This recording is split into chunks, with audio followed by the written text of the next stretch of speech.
The following program contains graphic images that may be disturbing. Parents are advised that these images may not be suitable for young children. We've shown you pictures of some outrageous medical conditions over the years we've been on the air. Today, we're not holding back. It's time for What Is This? What Happened? And could it happen to me? Check out this picture. What is this? Eye surgeon Dr. Brian Boxer-Wackler has the answer. Check it out. This is a case of acute dacryocystitis. When there's a blockage in the tear duct, the sac can get infected, and that's exactly what happened here. Now, the way it's treated is with oral antibiotics if it's mild, but if it's severe, the patient might need to be hospitalized for IV antibiotics. Usually there's going to be a problem with drainage of those tears and can cause a lot of tearing on the side of the face. Then there's going to be a procedure where a new little drainage canal is made so the tears drain properly in the back of the nose so they don't get that tearing on the side of the face anymore.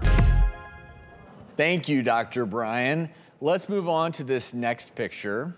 You're not going to believe what caused this. It was garlic. What? Yes, yes. We reached out to podiatrist Dr. Ebony Vincent to tell us what happened in this case. Today, we are dealing with a case of a fungal toenail and also tinea pedis, or athlete's foot, surrounding the skin. This lady decided to do a home remedy treatment using fresh garlic. She placed the fresh garlic on top of her toenail and surrounding skin areas for approximately 4 hours every day for about 4 weeks. The garlic has a chemical in it called diallyl disulfide. This is a chemical that causes your food to taste nice and garlicky. It's very bad for your skin. Even chefs who cook a lot with garlic will sometimes say that they have burning on their skin. It's called garlic burn, which can cause what we see here, which is the redness, the blistering, the pain. Fortunately, the woman did seek treatment. Within 2 weeks, the skin did heal appropriately. There are several topical medications that can be treatments for athlete's foot. For fungal nails, patients usually are most effectively treated with oral medication. Thank you, Dr. Vincent.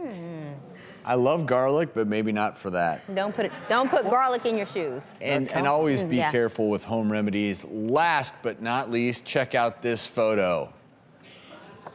Whoa. Dr. Ordon, as our resident ENT, can you explain what this is? Yes, well, obviously that's a tongue, and this tongue, actually part of it, the tissue, has died, so-called tissue necrosis of the tongue. What was causing this? Well, it's called giant cell arteritis. It's a group of diseases called vasculitides where you have inflammation of the blood vessels. Typically, they present with headaches, pain in the head and neck. When it gets severe, as in a case like this, you actually get a blockage. You're not getting enough blood to that site, and the tissue dies. So in this case, it was the tongue.